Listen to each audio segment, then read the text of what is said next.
Hello, hello, and welcome to the Rock Metal Podcast. I'm your host, John Harris, and today on the Rock Metal Podcast, we have Halo's Eve, and he's got a new EP called Pitch Black Heaven, released on June 18th via Anesthetize Records. And right now I'm being joined by Sébastien himself to share some more information about this release and what he's got going on. So, Sébastien, welcome to the show. Thank you very much, John. Thank you for having me. It's really an honor, a pleasure. Thank you very much. Absolutely. So glad to be here. Hello, everybody. Yeah, great to have you on, my good man. It's a greater pride for me to have you on, Sébastien. So much, that much. Okay. Now, I guess something that we were chatting about in the pre-roll that I think was cool before we started the interview was your partnership with Anesthetize Records. Yes, certainly, yes. Yeah, take us through that. Take us through how you got associated with them and maybe a little bit more about them and how that partnership is so special. So I know Guillaume, the boss of Anesthetize, for a long time, and he was from the same city than me, and well, he started a label years ago, and he wanted to, as you said, to focus on quality more than quantity, and he's dealing everything in the label all alone. So, so he decided to. I sent him the files and telling him very humbly, like, I got something coming, and what do you think about that? And he said yes instantly. So it was really cool for me. He really releases like maybe one or two records. No, less. Maybe like one record each 2 months. So there are not a lot of things coming out from Anesthetize, but things that everybody focuses on and want to have the best things. So there are a lot of genre, prog and black metal and dark wave on my side, but really quality stuff. Mm-hmm. I hope I'm clear. Yeah, cool. Now, take us through this EP, because you mentioned in there that you were, working on some stuff and then sending it, off for an opinion. That's always fun. Hey, what do you think of this? And the answer is just yes. I still want to know what you think about it. But how did you get cracking on this? Should I call it a project? How did you get cracking on this EP? I don't understand cracking. What do you mean? How did I launch it? Je suis désolé. How did you get started on? Okay. Yeah. Really simple. I was in several bands for years now, and my last band it was a really a new wave band called Preston Metropole. They split on July 1920, I think, and I started to work with several people, but it wasn't going somewhere. And my girlfriend told me, okay, you can do all the stuff and producing and doing the songs, so why don't try something on your own? And so I wasn't sure at the beginning, but lockdown arrived, and I was at home like everybody, so I said, okay, let's do it, and it went pretty well at the end. Yeah. So between your girlfriend and the lockdown, okay, let's talk intimacy here. I mean, we just I just moved in our flat just 1 month before the lockdown, so it was really the start of a lot of things, the music and our relation together, and everything was we were still together, and the EP is out, so everything went pretty fine. Mm-hmm. It's kind of funny. The lockdown or the pandemic was awful for a lot of people, but it was great for other people. It sounds like the combination really worked out for you.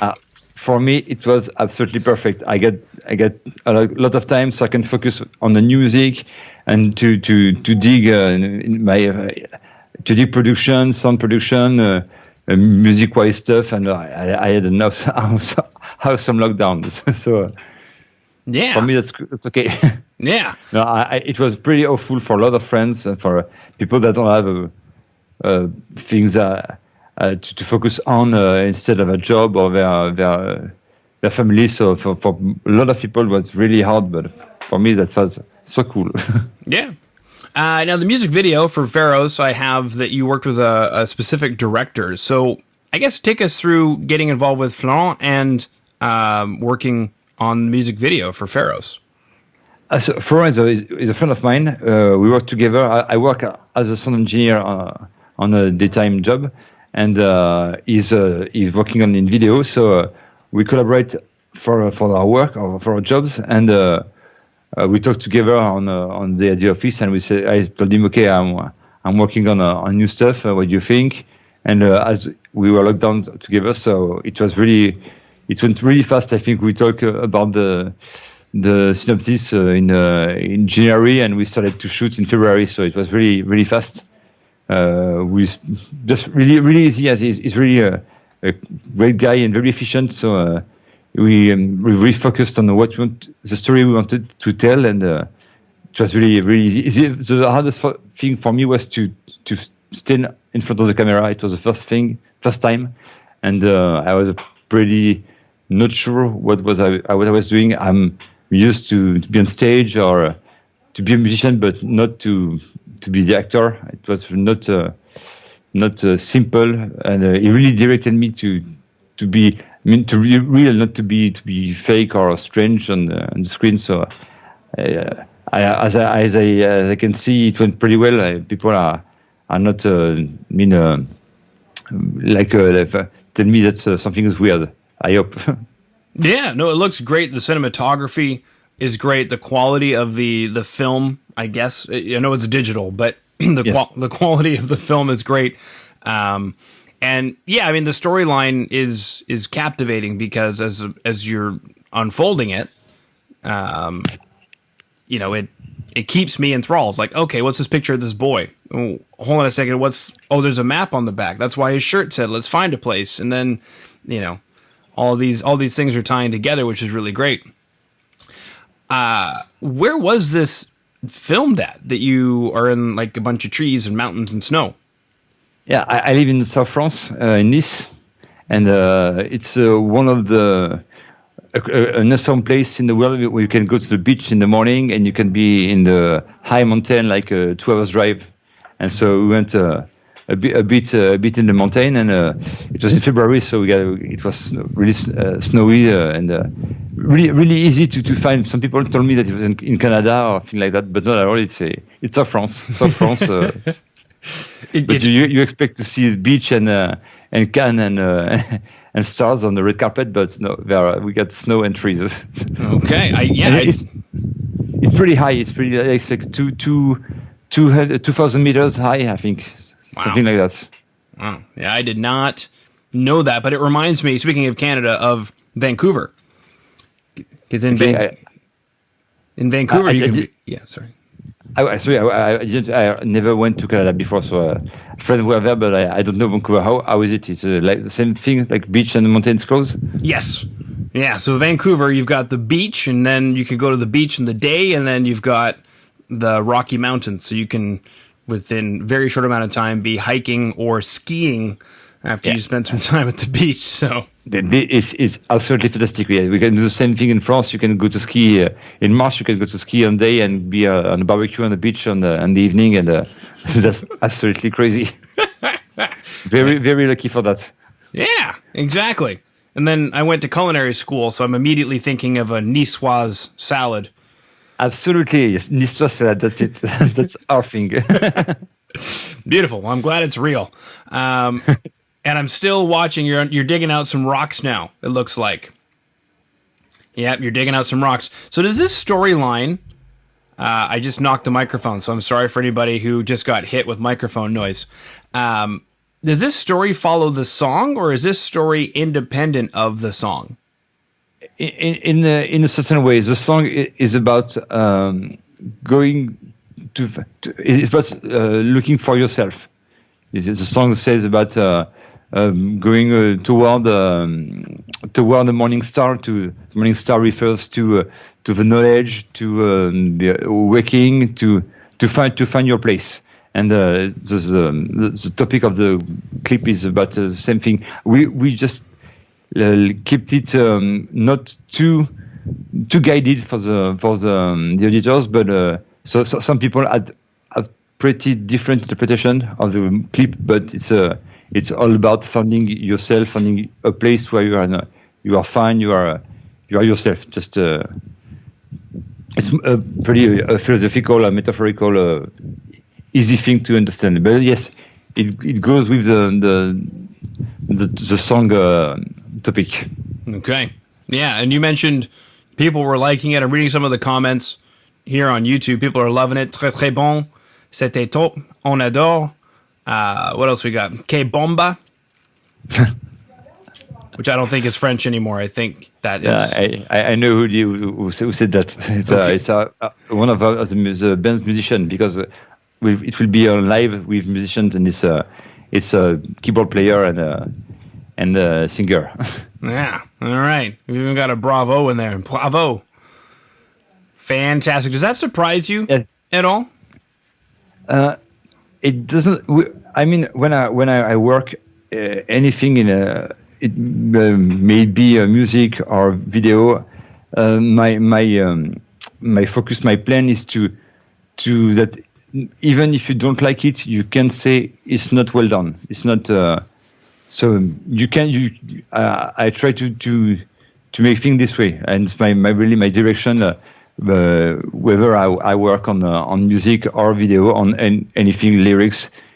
Okay, you don't like it, but it's well done. I think it's I don't know if it's the right way to say it in English, but so I expected people to like the video. I mean to say, okay, it's a cool video. It's not. I don't know the word for gêne. You see, like you feel when you look at something and say, okay, it's pretty bad. It's pretty. That was the point. You can don't like the song or the movie, but we really work to make it work. Mm-hmm. Yeah, well, that makes sense, and I can see it. I can see the quality. How do you say quality in French? Qualité? Qualité. Qualité. All right. Yeah. Perfect. Thank you very much. Thank you very much. Yeah. Parfait. Parfait. C'est parfait. Magnifique. All right. And then A Greater Pride, which opens up the EP. Is there, I don't know, maybe a story to the EP that encapsulates, I don't know, a story? There's not really a story, but an overall philosophical direction. I mean, Greater Pride is just when I write lyrics, I just tend to put assets. You see, to put things like, okay, I feel about this right now, and I want to go in this direction, and some of our lyrics are this way. Greater Pride is this way. It's just saying, okay, right now I'm taking things on my own, and I want them to move forward and to have a goal and to reach something. So let's raise my pride to do things and to contain, to master, it doesn't sound humble, but it's the way, like, okay, I'm taking things for me, and I say I may fail, but if I fail, it's my problem, and if I success, it's my problem too. So that's cool. Mm-hmm. It's a way to think and to uplift myself and say, okay, right now, taking things, let's go. Yeah, no, that's an incredibly important point, because the problems come at all times, and it's a matter of choosing what your problems are. And low-level thinking is to say, oh, if I become successful, I won't have problems anymore. Well, no, that's not true. You're going to have bigger problems. Sure. I'm not that successful, so we'll see then. But it was really a mindset to say, okay, now it's my thing, and I'm taking what can I say? The good things and the bad things about that. Yeah. So it's I'm calling it positive pride, because pride can be negative. Yeah, absolutely. Yes, it's positive pride. It's really enhance myself and move forward. Yeah. Okay. Yeah. Taking pride in what you do, knowing you did good work, versus being blind. I think probably it. There's a difference between just being blind and stubborn and in denial, and then actually having real pride. Being blind and stubborn doesn't work at all. Just it's really important to be proud of yourself because it makes you go forward and move one step after all. And okay, I can do this. It's okay, but being blind and being stupid, there's no sense of doing that. And you can't release things. You can success in anything if you maybe on a short time, but you can be proud but humble always. It's really the right way, because if you're humble, you learn. If you are stubborn, you don't learn. You don't question yourself. You don't say, okay, I know people are stubborn. That's okay. I thinking that they can do everything and already knows everything. You see, and it doesn't work. When I'm a guitar player, so and I wanted to do overall synthetic EP. So I get to challenge myself a lot to know how to make synths work, how to manage the sound I had in my head. So you can be stubborn and think, okay, it will be easy. It wasn't easy at all to start from scratch with a new instrument I don't know at all. And I got many years of music behind me, but it was like I'm starting something. Greater Pride is so this. I'm starting something. So let's dig it. Let's put yourself in challenge, and then you'll see what happens. Yeah, take us through that. Are these then guitar songs that you've translated into synth, or did you actually challenge yourself to say, I'm not going to write a song on guitar, I'm going to write a song on piano or synth or however? When I started to compose before the Halo Ziv starts, I took my guitar and I started to write stuff, and it wasn't going somewhere as it was sounding like what I've done for years. See, I got some mechanism and I was like, okay, no, I've done that. I want to start from something else. So I bought myself kind of synth. It's something to write for a MIDI controller that I don't master at all. I didn't know how to play it. So starting with new material makes me have no mechanism, no reflex. You see, so I started to find to search to. That's how we started. Then when I got stuck harmonically or technically, I wrote stuff on my guitar, chords and chords going and melodies, and then I translated when it was okay. But sometimes it wasn't at all because it's not the same instrument. It doesn't. On the EP there's a lot of arpeggios. I love arpeggio thing, but on guitar it doesn't sound the same way. So a lot of things were done in synths, and it was a real challenge. But I really enjoyed every second of doing it, because you had to think about, okay, it doesn't work this way, but let's try this, let's try that, and that's how it was. So to say short, it wasn't just guitar songs translated to synths. It was really a synth approach. Okay, cool. Did you have to invest in, like, I don't know, new sample packs or synthesizers or? Yeah, my girlfriend enjoyed that a lot. See, this song, I don't give a fuck of it. No, I mean, yes. Of course, yeah. So when you, as I said, I work in audio, so I'm a audio geek, so I want to try things and check things, and I want to have hands in synths and hardware, but I did many of the thing in software, so it wasn't that expensive. I bought stuff because sometimes if you want really quality sounds, you buy it. It's normal. You buy a guitar, so you buy synths. I think there's no problem with that. And so yes, I bought a bit of stuff. Cool. Not enough on my side. A lot for for my girlfriend, but it's okay. Yeah. Now, also, I've got here that you mentioned a few times being an engineer and that you mixed the record as well. Yes. Take us through that. What were you going for in mixing the record, and did you, I guess, achieve what you set out to do? Yeah. I'm a bit of let's say hardcore guy when I work. So until I don't listen, I don't hear what I want to listen, I work. So some songs like The Lodge, there were like 13 mixes, different mixes.